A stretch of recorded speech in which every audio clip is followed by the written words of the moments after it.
What's up, it's Auto Handles, and in today's video I'm going to be talking about Jordan Poole. But before I can get into the video, be sure to like and subscribe. Let's begin.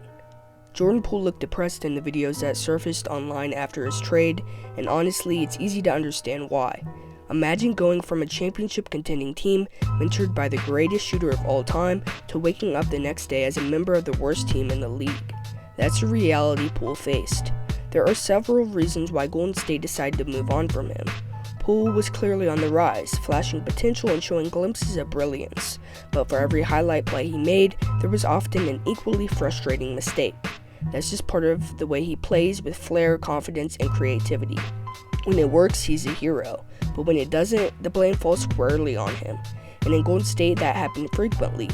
As I mentioned in my previous video, Steve Kerr has a very specific philosophy. The offense revolves around getting the ball to Steph Curry. It's a logical approach when you have the greatest shooter ever. The problem?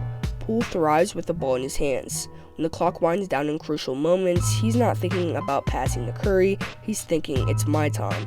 That mindset didn't sit well with the veterans, especially Draymond Green. Another factor was Poole's desire to be treated like Curry and Clay and eventually earn a full-time starting role. But he was never the priority. When Klay Thompson returned in 2022 after his injuries, Poole was immediately pushed back to the bench without hesitation. No debate, no questions. As I've said before, Steve Kerr remains loyal to the Warriors' core dynasty, and Poole wasn't a part of it. All of these factors contributed to his departure. On top of that, the Warriors wanted more veteran experience, which is why they structured the deal to bring in Chris Paul. Honestly, I saw that trade coming the moment the video of Draymond Green punching Jordan Poole surfaced. It was almost certain the Warriors would part ways with Poole long before they'd even consider trading Draymond. Draymond had already cemented his place in the franchise with years of dedication and success, while Poole, despite his potential, hadn't delivered consistently enough to make the Warriors think twice. Still, I can't help but wonder what Poole could have accomplished if given more opportunity.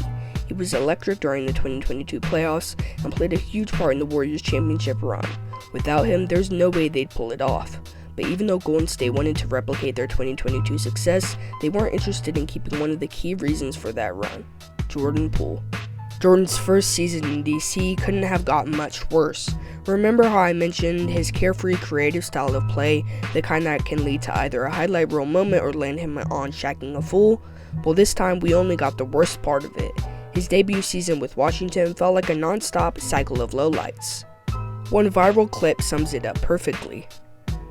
Poole drives in the paint and does a flashy behind-the-back move, only to get his shot blocked. It's as if he forgot that there was a 7'3" defender right in front of him. Things hit rock bottom when he was benched, which felt ironic considering his trade from Golden State was supposed to give him the chance to be the star in Washington with all the starter minutes he could handle, but the benching made sense. Poole's scoring dropped from 20.4 points per game the previous season to 17.4, and his efficiency plummeted. He shot just 32.6% from 3 and 41.3% from the field, his worst numbers since his rookie year. Coming into this current season, it was supposed to be Jordan Poole's big comeback. I fully expected him to bounce back, especially since last season set the bar pretty low. But early on, things looked like they were heading in the opposite direction. During the preseason, the internet was buzzing, but for all the wrong reasons. In the Wizards' third preseason game against the Raptors, even though Washington won, Poole had a rough night. He finished with just 3 points, 2 rebounds, 2 assists, and 2 steals, shooting 1 for 7 from the field and 0 for 6 from 3 in 22 minutes. To make matters worse, he didn't score at all in his first 20 minutes on the court. But lately, he's starting to turn things around. He's looking more like the version of himself from his Warrior days. Right now, he's averaging 21 points, 5 assists, and 1.6 steals while shooting 41.2% from 3 and 43.5% overall. He's playing with more confidence, and you can see the improvement. That said, the Wizards are still the worst team in the league. In fact, the 3 players with the worst plus-minuses in the NBA are all from Washington: Carlton Carlington, Bilal Coulibaly, and Alex Sarr. Right after them is a Trailblazers player, and sitting at 5th for the worst plus-minus, yep, Jordan Poole. How should I take this? Maybe with a grain of salt. After all, I'm not here to make a Jordan Poole hate video, even if the thumbnail might suggest otherwise.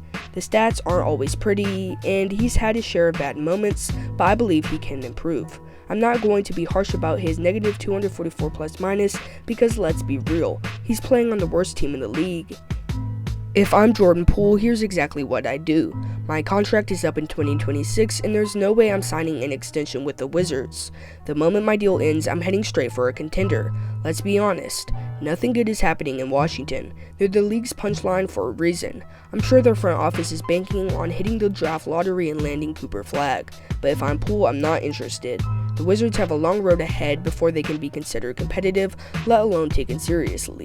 They're basically just now coming out of the John Wall Bradley Beal era, and it feels like they're starting from scratch. If I'm Poole, I'm eyeing teams like the Bucks, real contenders. Milwaukee doesn't have a solid shooting guard even with Chris Middleton back. Slide Middleton to the 3, plug Poole in at the 2, and suddenly Poole's play actually matters. Thinking about it, the Warriors might have played themselves. The only upside to trading Poole was getting his contract off the books. But once Steph Curry retires, a franchise so deeply tied to one player will have to rebuild from the ground up. Poole could have been the bridge to the future if they'd been able to refine his game and smooth out his inconsistency. He might have been the one to carry the torch and lead another championship run after Curry, but that's not even an option anymore.